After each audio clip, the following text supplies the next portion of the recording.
Not really that X has property phi, or well, in a certain sense, yes, but the fact that D has this property, whatever it is. And you do this for every individual in the domain and take the union of all the outputs that you get in this way.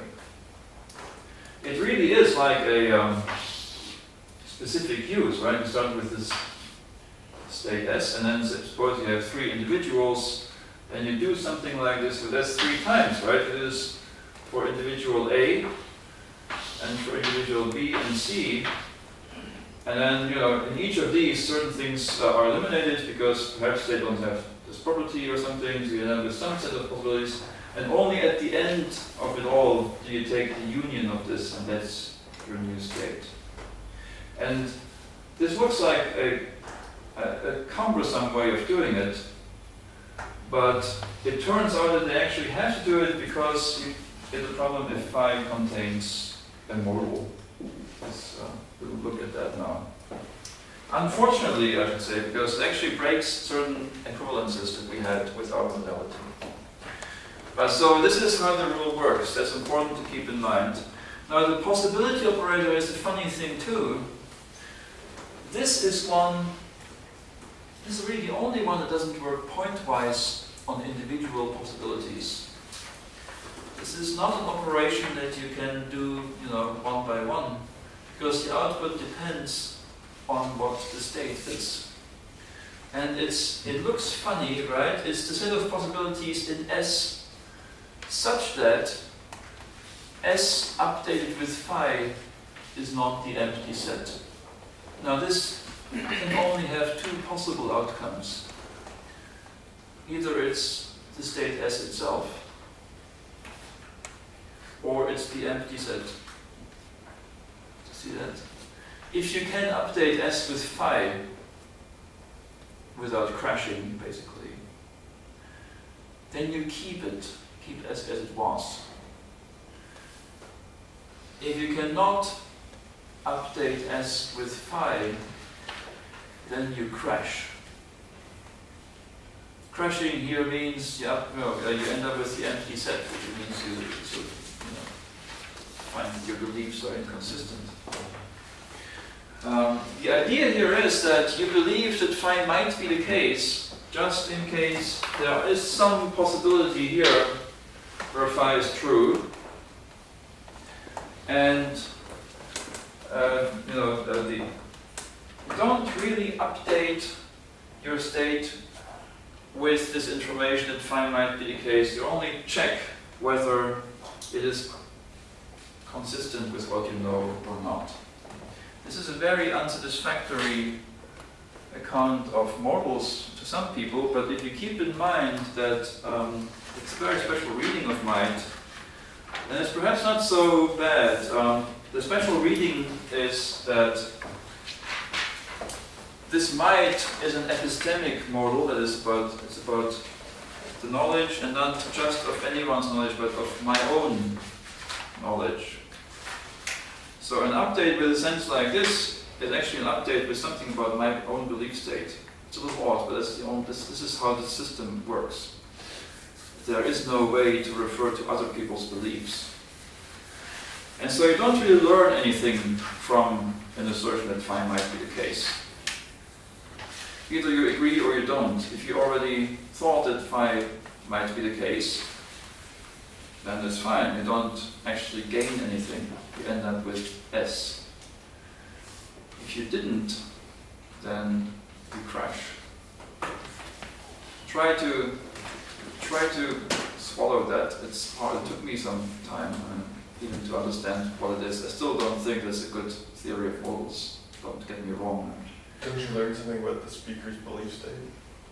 Yeah, well, yes, of course. That's why I don't think it's a good linguistic theory. I mean, certainly it doesn't, even though this makes sense on the very specific interpretation that this model has, it's not a good model of our use of modals in daily discourse. We usually use them in some other way, namely expressing possibility relative to some other model base. Yeah. So I may learn something about your beliefs and so on.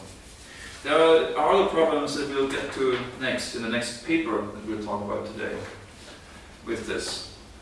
But okay, so, well, let's go with this because it is the simplest thing you can say about a model, and you learn some things from this already. You see how this interacts with the existential and so on. Okay, so yeah, the problem is you never eliminate only some possibilities of your state as a result of this update. Either you keep them all or you throw them all out. It's an assertion about your state, which is either true or false of it. Right? And if it's true of it, you can go on. If not, you have to stop. This may help, I don't know. I can't paraphrase it in more ways than these. Well, let's see. Okay. But now let me actually come back to precisely this question that Chris brought up. Why you have this assignment to individuals in the course of evaluating the existential. Why you evaluate phi locally, as it were, for each of the individuals. There's actually one. This is not complete. This is a complete side note. There is another theory that does precisely this for purposes of presupposition projection. But that's not. So this is actually a good thing to do anyway. David Beaver does this in this kind of presupposition projection under existentials. But here we have a different reason for doing it this way. Now if we say, first of all we just have here, there is a man. We see in 11 how this actually works, right? Still with only one world, W. And if we get something like there is a man, there is an X, such an X is a man. So we start out with X and Y already active, but we have to shift X to a fresh number. And in these two, do you see where I am? Middle of page 6? Yeah, 11. These boxes. We get two copies, right? So now for this assignment of X, which now points to 2, there are, say, two individuals, namely A and B, that this 2 can be assigned to. And we process them both separately. We have one box for the case that 2 is assigned to A, within these parentheses, right? And one box for the case that 2 is assigned to B. See where I am? Some of you are looking puzzled. See, okay. Alright, so this is the effect of the existential quantifier, as it were. And each of these 2 is updated locally with the information that X is a man. And only after that do we take the union. Okay, and now here we assume that A is not a man, only B. This is the same model as before. The man was the singleton set containing only B. So the update with man of X actually eliminates all the assignments from the left-hand part where number 2 points to A, and leaves only the ones where number 2 points to B. And so we take the union of the result and we end up with what's there at the bottom right corner. Do you see that this is what this says basically, right? We take the union for all, we have only 2 individuals, A and B, right? We take the union of the update with each of these individuals. One for A and one for B. Okay. So there's something like, there is a man. And so why don't we do this? In number 12, I say, well, surely it might look like a better way of doing this, because wouldn't it be nicer if we have to go through this individual business, at least let's not take the union of this after updating with phi, but let's perhaps take the union of all of these local states and update that with phi. Wouldn't we want to do that? It would be nice, because here, the problem here is that we actually have to delineate the scope of the existential. And we said yesterday that the whole point, or one of the big goals of this dynamic approach, is opening up the scope of the indefinites, right? Here we have to say how far it extends, because we process all of this, and only then do we take this union. If we could do it this way, it would be what we would expect, really. So we need to know why they don't do this. They have a reason for not doing it this way. And the reason, like I said, has to do with modals.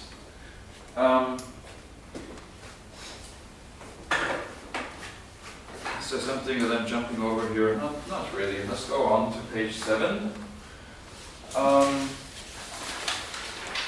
saying something here which I'm sort of skipping over because I said already, bottom of page 6 now, page 7, about this test, that it's such an unsatisfactory theory of modals. But, well, I say here about the test, page 7, this rule is a disappointment if you are looking for an account of how modalized sentences can convey new information. But that is not what this paper aims to accomplish. They are strictly epistemic and self-referential. You can't really learn something about your own belief state, that's the point. Right? So this has limits in that sense. And to see what happens with the modals, we have to look at a slightly more complex picture. I hope you're still with me. Okay, are you? Is it okay? I'm not planning to take a break or anything. Can we go through until 12 and just go on, or are you? Okay, not tired. Good. Maybe I should try it while talking, or should I just look at these things? Why don't you tell me something? Why do I have to make all the decisions here?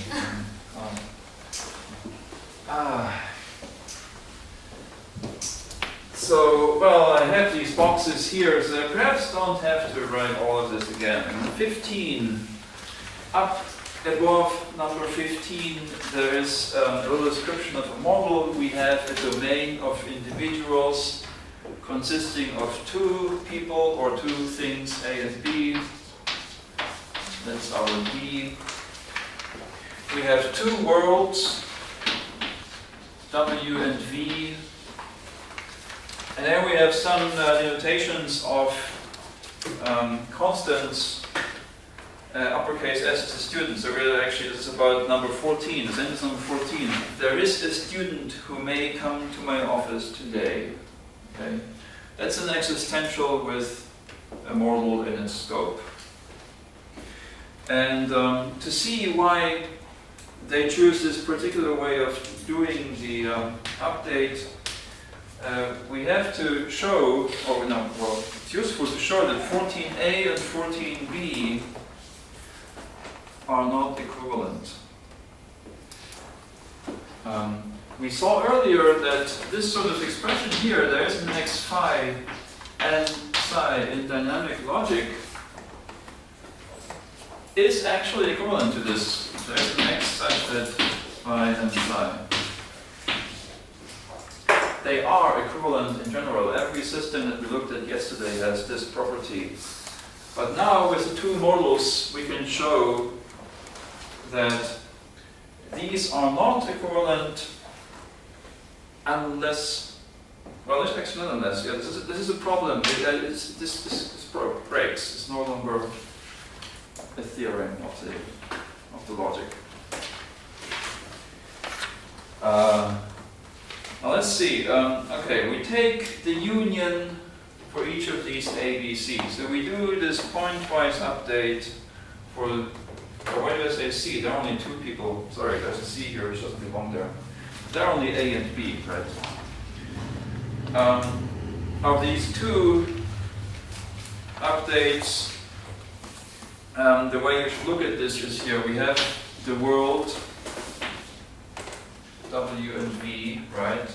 And we start out with this empty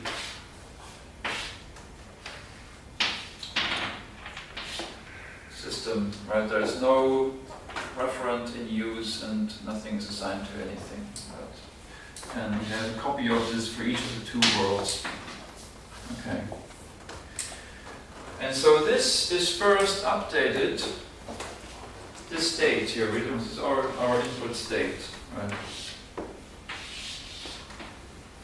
First updated with this operation, x is set to D, and we do that for each of the two individuals. X is set to A and X is set to B. So that is what we see on the second line there. We end up with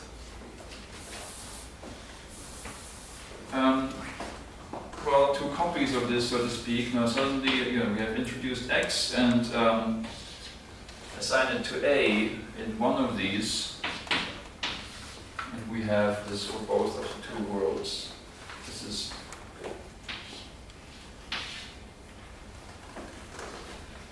one of the states that we get. And we have another one where we again have W as our world, this pointing to B, and B is our world, and this pointing to D. Now these two things, they are really two states, two local states, right? This is the result of updating our input with X to A, and this is the result of updating the input with X to B. Okay.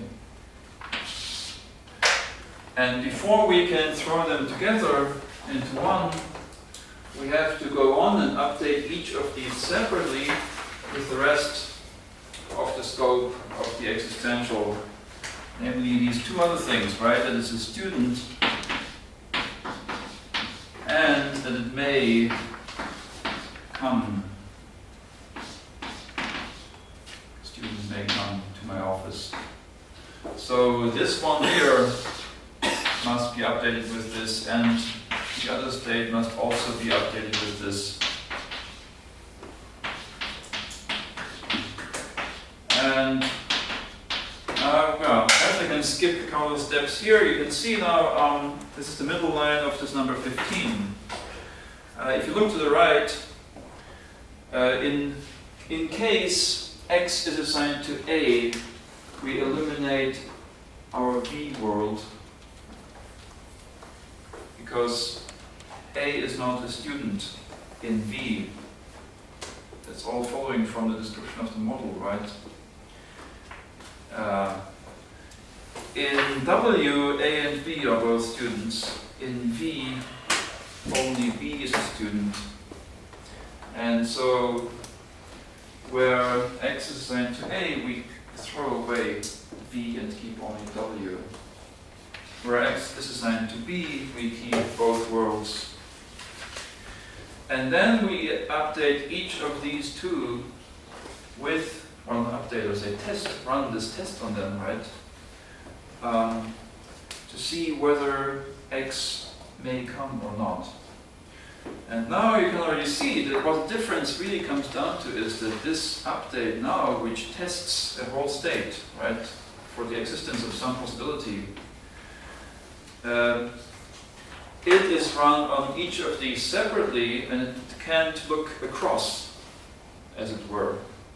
So if we evaluate this, possibly X comes in the upper line with W, then we are not, we don't have access to these other possibilities where x is assigned to b. See that? See what I mean? And when you run it down at the other, on the lower tier there, where x is assigned to b, then we cannot access those possibilities where it's assigned to a. And so this existential quantification that is part of the truth conditions of the box, the model diamond, that is restricted to this particular individual that we are currently looking at locally. And as a result, the upper update of the W world where x points to a, that crashes because there is no world in which a comes. Okay.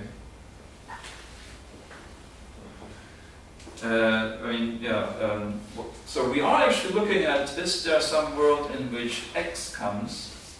That's what the formula tells us.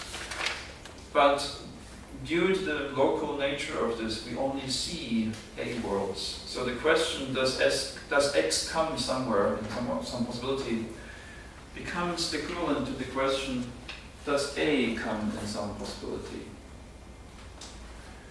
And since that is not the case, this upper tier update crashes and we are only left with the possibility that x is assigned to b. Okay, so there is a student who may come. Well, that is actually true because b does come in W. Right? And we end up with exactly the right state. Right? Where x is restricted to only b. And v, the world v is still there even though b doesn't come there. That's because there is a world in which b comes. So he may come, or she. And if you turn the page and see what happens if we don't do it this way. If we evaluate the model after we take the union of these states, and you see that we end up with a different result. So up to a student with x, it's precisely exactly the same as we saw before in 15, here in 16. We do the same thing again, it's a student, and we end up with this one possibility for W and one possibility for A and two possibilities for B.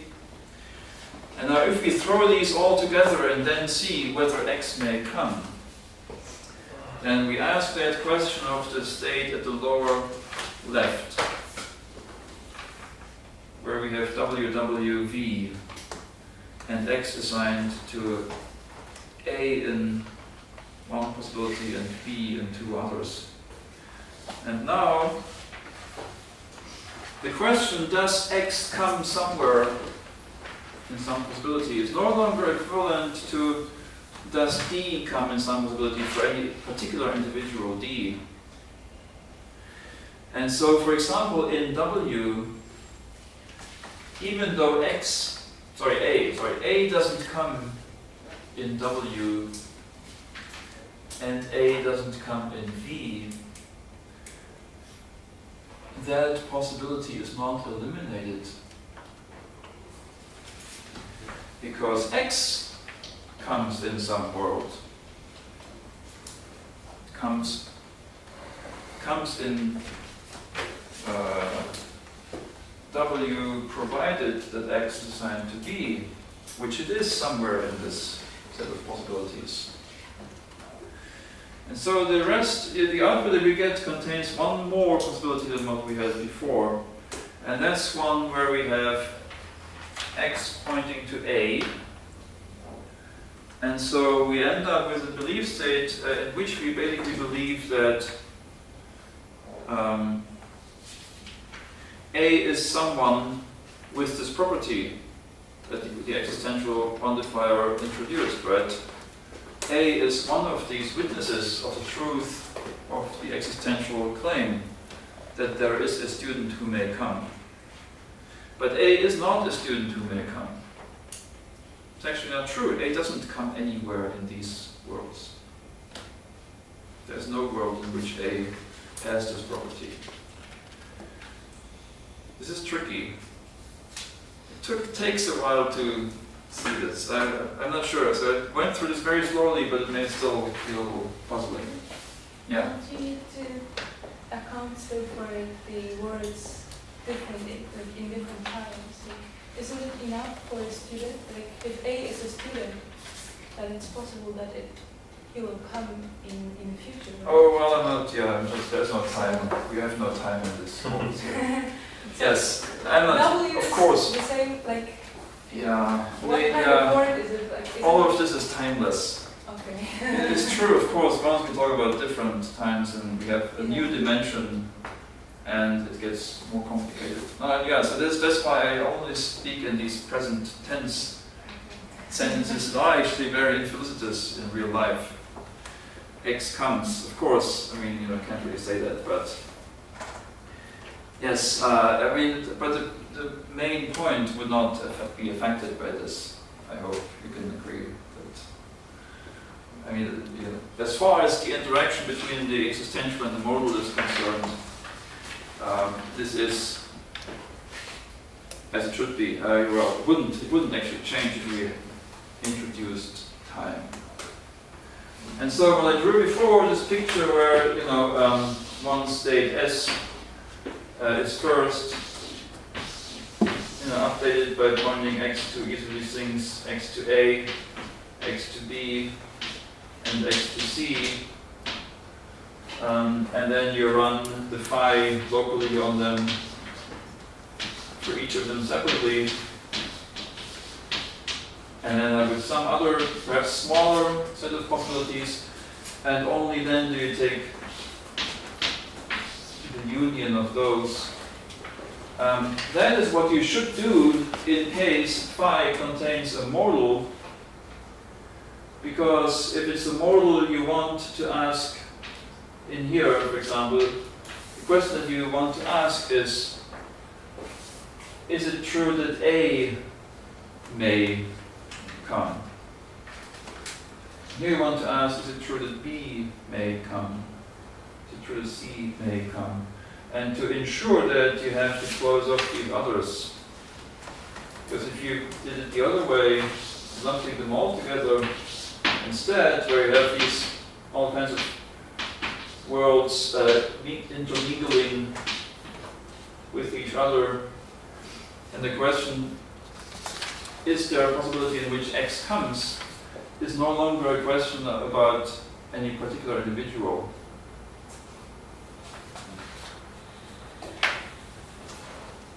It's basically coming down to there's a student such that someone may come.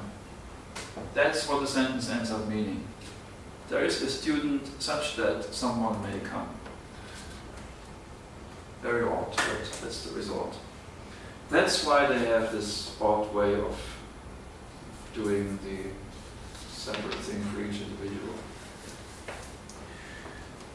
And this one, again, when I went through this in great detail, this is a little detail which I think, going through this at such a slow pace actually teaches all of us something about how the system works, even if we're not particularly interested in this particular problem.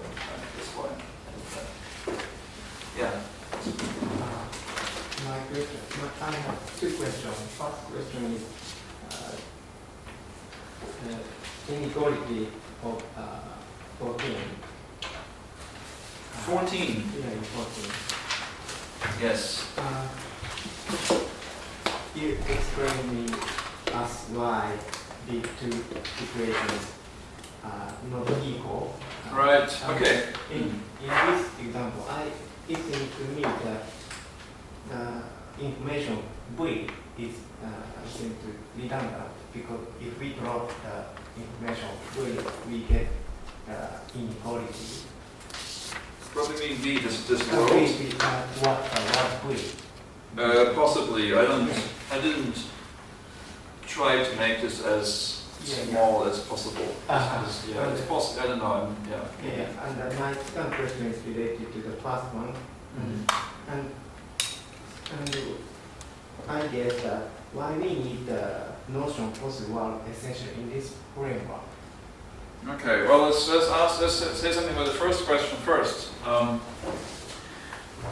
Basically, that is, I mean, so the fact that 14a and 14b are different is basically what I just explained, because the first update, under the semantics of their existential quantifier, was really this. There's a student, x is a student, and x may come. Since we have this rule that we need to evaluate everything in the scope of this existential locally for each of these, right? And we did that in 15. 15 shows us what we get as a result of this. If we have the other formula,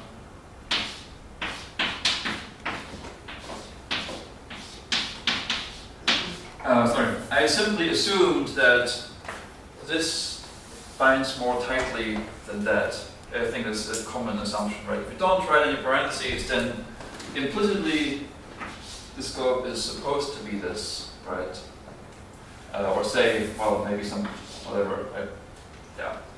Now, if we, this is what I went through in the other, in what's 16 on the next page. That's the update that I did there. Doing this local update only up to student of x, then throwing them all together and running this on the result, and the outcome was different.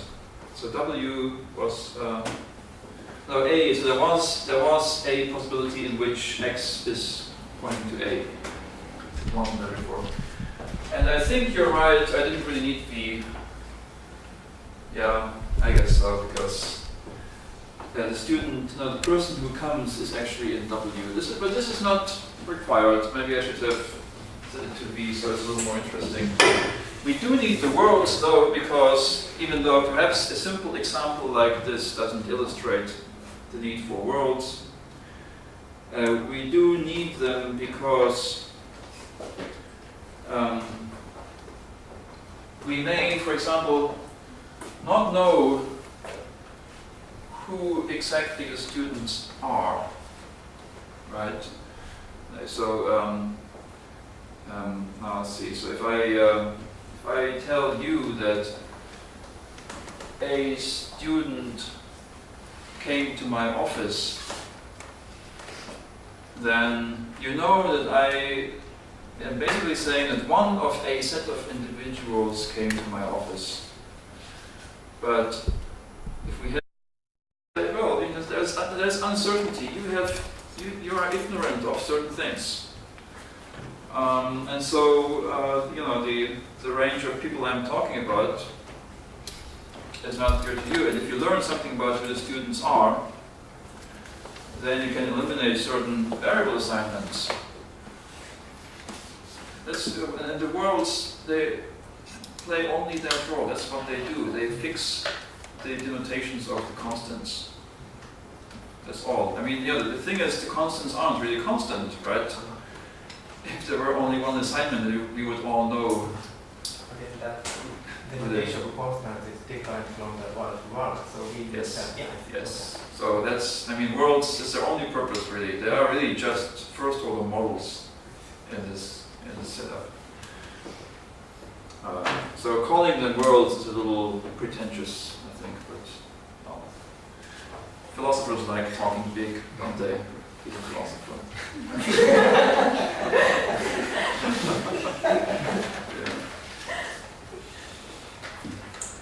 So there may not be much more I want to say about this paper. They actually claim, I didn't quite understand this argument, I never will understand this argument, I'm not sure. But there is a linguistic difference on page 9, if you look at this number 18. Perhaps I should read this to you, since we now have a native speaker of English in our midst. Two, actually, no, there was, yeah, you were there yesterday. We have two native speakers of English. Let me try to find this particular claim about reference here.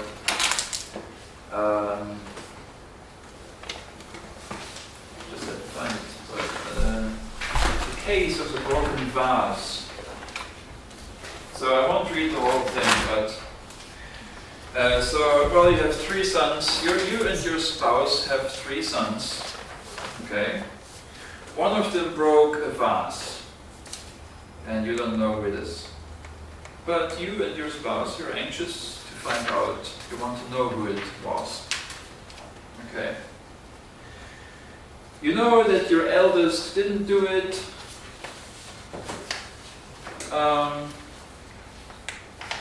Oh God, no, this is too complicated. Oh God. You know that your eldest didn't do it, so among the 3 sons, only 2 are actually candidates for being the culprit, for being responsible for the breaking, right? Okay. But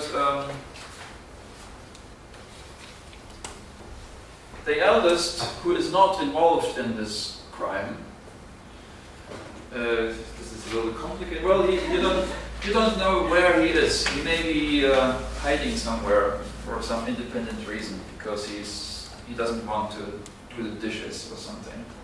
Okay, so one of the other 2 may be guilty, and the 3rd one, you know, is not guilty, but he may have a reason to hide. Okay. Now your spouse goes off to see who the culprit was, who broke the vase. And she goes up the stairs and hears some noises and thinks there may be someone in the closet or so. Okay. Maybe any of the 3. And now they claim there's a clear difference between there is someone hiding in the closet, he may be guilty. One statement. And the other one is, there is someone hiding in the closet who may be guilty.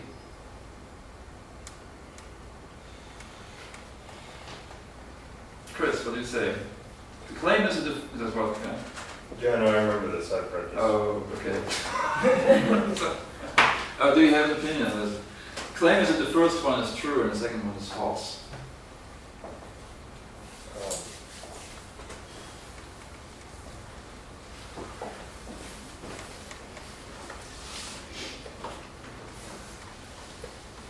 There may be something to this. I don't know. They're not the same. Yeah. That concept. Anyway, I think it's maybe it's hard to judge what truth and falsity. The first one seems more illicit. yes. Okay. Since we have some time left, I don't want to start a new paper. Just to actually concede. Sorry. Well, so then can I ask you a question? So going back to the 14 example. Yeah. I mean, the crucial thing here is really an issue of it's the point about the logical form, right? And that sort of makes sense. You think 14a is about the logical form, good syntax, right? I'm still stuck on whether you also need to say that you need to have variables going to names. Going to individuals versus always having it set up so that the only thing that relates to individuals are your pegs. Okay, and I understand why they want to do it because that's how they define the semantics of the existential, right? Because you've got to range over the individuals, and then you then to do the rest of the update, you've got to have that being able to, because the existential has this variable. Right. You've got to range over the individuals, so then you're going to have to link the variable to a name. Yeah. So the question is whether there wouldn't be all right, so let me ask you a different question first. If you just have a sentence in this framework like, John is tall, or John is a doctor, something like that. Okay, so you use a name to, let's say, and if the name is picking out an individual, what happens for that kind of thing, right? So what I'm wondering is whether you can establish a relation between a peg and an individual without also having a variable come into play. You see what I mean? Because you could imagine you've got a discourse, you're going on, blah, blah, blah, and you say, John is a doctor. You can imagine then the effect of that being to take the 3 peg link it up to John, right? And then however you do the doctored part, however that gets factored in. That's not how this is intended to work, right? Because John is not going through this big stuff. John gets its value by the worlds. Right, but then we want to go on and say he blah blah blah, and so we use a variable, right? So, Yeah. so John is a doctor. He went to medical school at Harvard.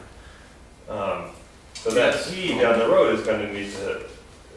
And let's say that's a variable. So that's going to connect it to a peg. So the question is whether that first sentence you could just say link 3 to John, and kind of leaving open the variable part, and then you go on, and when you use he, you can stick your X with that. So can you have pegs linked to individuals? Just like I think even in home, you could have discourse reference connected to individuals, Yes, because they're not, the discourse reference is this other tier, and then the indefinites or whatever can hook you up with the discourse reference. Right. Because it seems like if you're going to do that, you could do something with the existentials to just treat them more like, adding a peg and giving you some information about them, but leaving open not having a variable in there. Probably there is a way to simplify it in that way. So to say something about the John example, they're not interested in that, so there's nothing in this paper on how you would do that. But it's true that since you can refer to it with a variable afterwards, you want to have some record, like a peg which is restricted to John.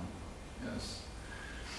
My best guess at how to do this within the system would be to do it just like people in DRT. That's what I was. Where basically you treat proper names. You as, do have a variable in there. Yeah. Treat proper names. Well, there's at least different flavors, right? Sometimes you see X equals John. Mm-hmm. Sometimes you see John treated like a predicate. Yeah. Either way, this is actually a condition on X. Yeah. And then you can impose certain things. For example, it must be a rigid designator, so that in all different worlds it's the same individual. Yeah. Things like that you can all add as postulates. Yes, that would be nice. That's probably how you want to do that. I haven't actually thought about that question.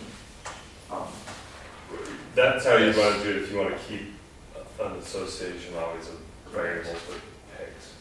Right?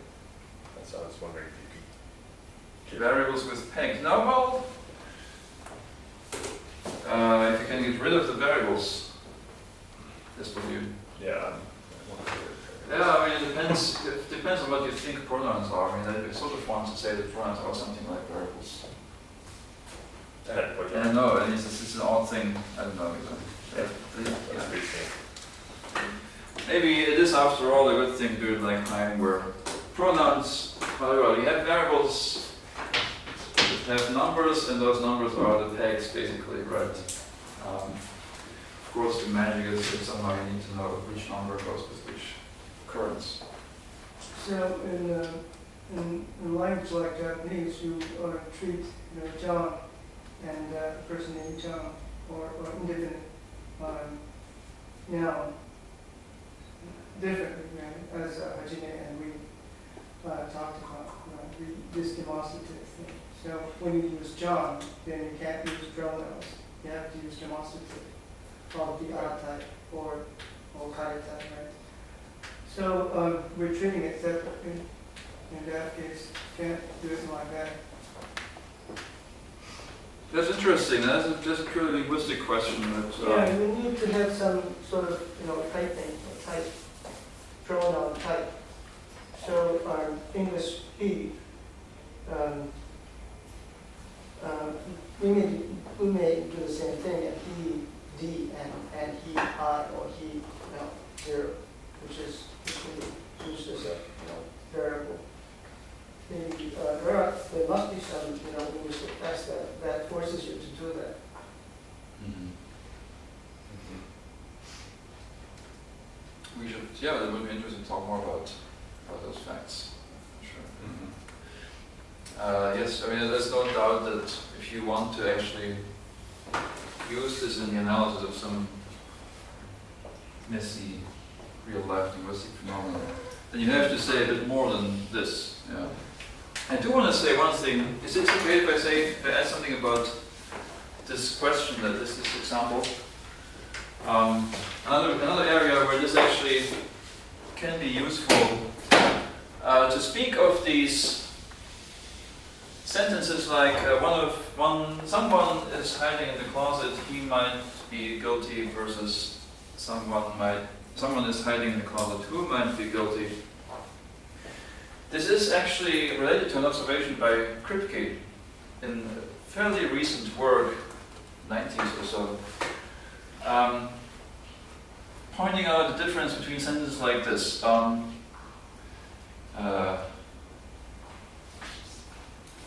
I'm not sure. There is a doctor in London who is Pakistani.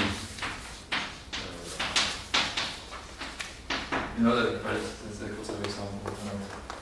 Versus there is a doctor in London. He is Pakistani.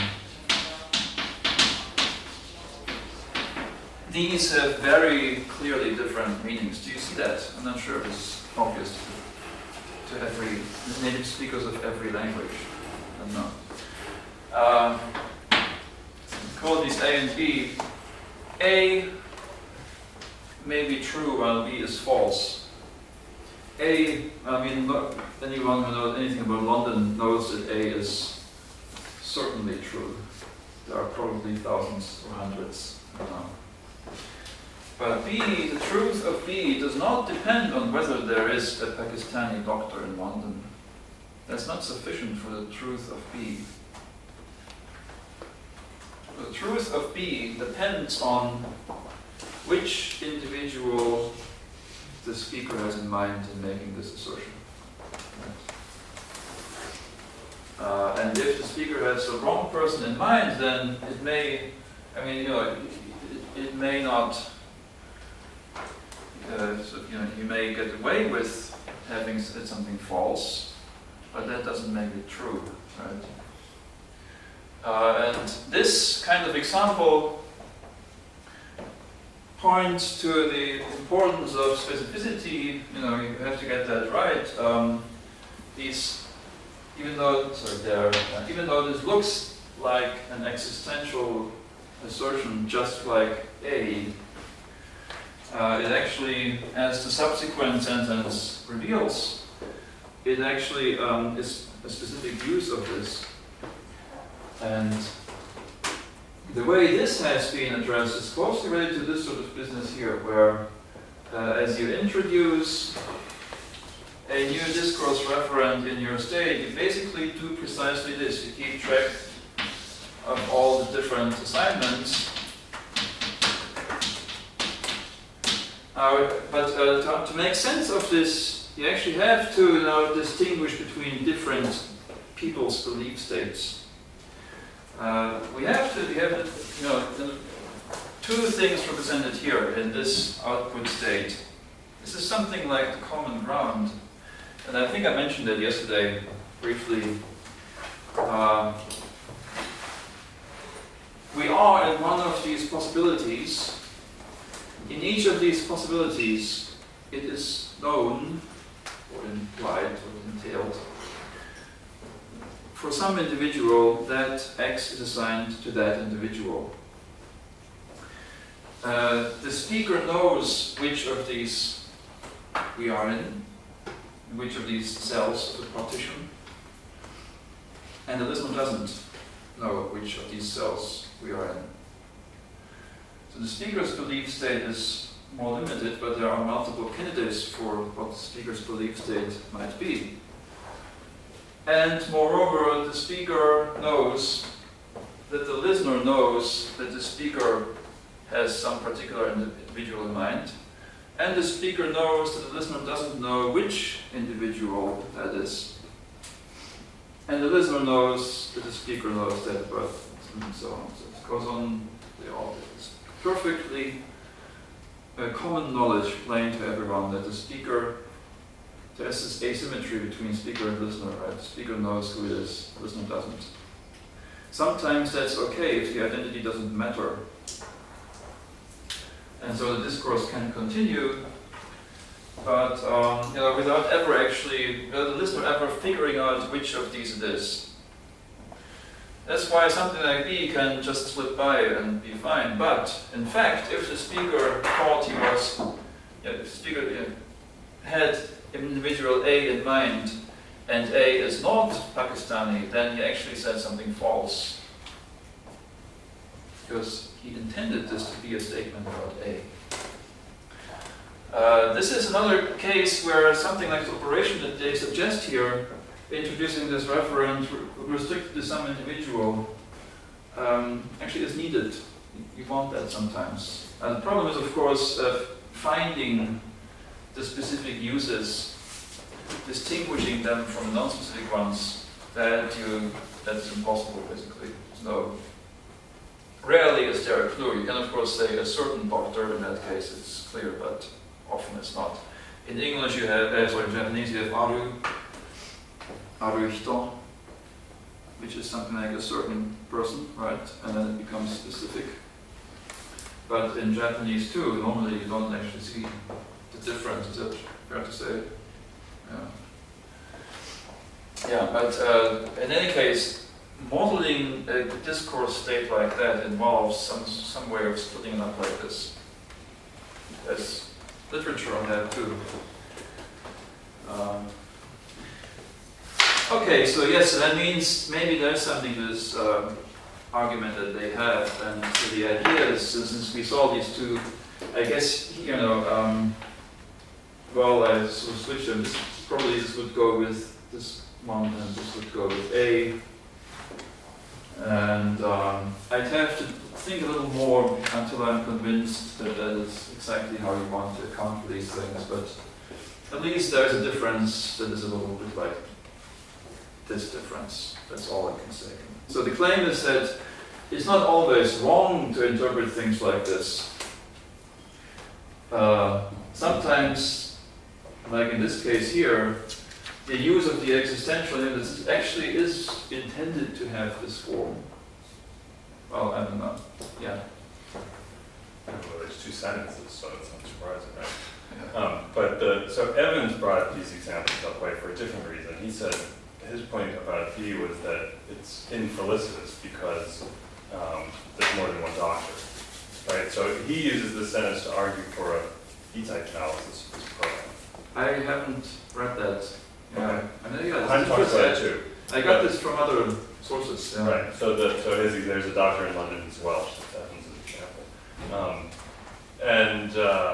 So his claim is that the sentence is just infelicitous because the pronoun introduces a uniqueness presupposition that is not satisfied. Though then Heim comes back in response and says, well, yeah, okay, there are these infelicitous readings, but we can kind of make sense of it. And when we do make sense of it, you kind of do the steps that you talked about, which is somehow you imagine that in the first sentence you evoke a particular doctrine, and the second one says something about that guy. And so that's how you run into the falsity issue. But there is that first step of making, in a dynamic system, making sure that you say something about why this can be a case. You can understand this too as a case of presupposition failure. I mean that there's still that missing link there. The discourse has to be right for this to be felicitous in the first place. If it is felicitous, then you get into what you were just talking about. Well, those are different perspectives on that. If I understand you right, they say that it's a presupposition failure, and time response you can accommodate presupposition, something like that. Well, by doing what you just talked about, by understanding the first. Whereas the only difference that I would see between myself and that point of view is that I don't think of this as the accommodation of well, maybe it is, but I think of it as disambiguation, because indefinites have both readings to begin with. It's not like On the first side, right. yeah. It's not like you run into a problem and have to do No, for alignments can't be a combination either, because she doesn't treat Yeah. pronouns as definite descriptions. Yeah. For Evans, it's an issue. Well, that's poor Evans. No, but Evans, no, but the problem is that the data goes both ways, Yeah. right? Yeah. When you look at his paper and you read his paper, you say, oh yeah, that's infelicitus. There's a doctor in London, he's Welsh. It sounds horrible, right? Because it seems to imply that there's a unique doctor in London. Yeah. But then you set the discourse in a different way. Oh, there's this particular doctor in London. You know, so if you do that, then it becomes okay. Right. But that's consistent with an E-type view of the pronouns, right? So the discourse, the dynamic view is to say yes, actually, yeah. why you can get the flavor of a presupposition violation in other cases, right? Because in this case, this would actually be like, as I described it, it can be, there basically is an E-type pronoun. Even though the listener doesn't know which I guess you so. chose. Right. Yeah. Right. Well, I think a lot of this debate and confusion comes about from the sort of one-dimensionality of these dynamic systems, that we only ever have one context, and this is precisely a case where you need to have a representation of speakers' beliefs and listeners' beliefs and their beliefs about each other, because only then can you actually even talk about what happens, what the listener, what it is that the listener figures out, right?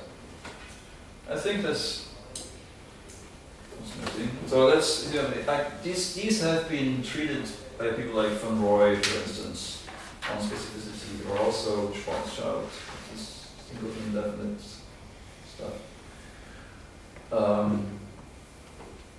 And all of these accounts bring in some notion of speaker intended reference and that sort of thing. So, but yeah, I'm not saying that I know the ultimate answer to it. I'm just all I wanted to say is that splitting a domain into different individuals, partitioning it in the same way, and keeping track of these distinct possibilities for assigning X to things is useful for many purposes, potentially.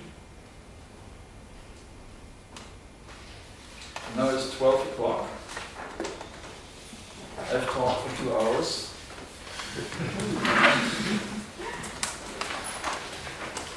And we take a break.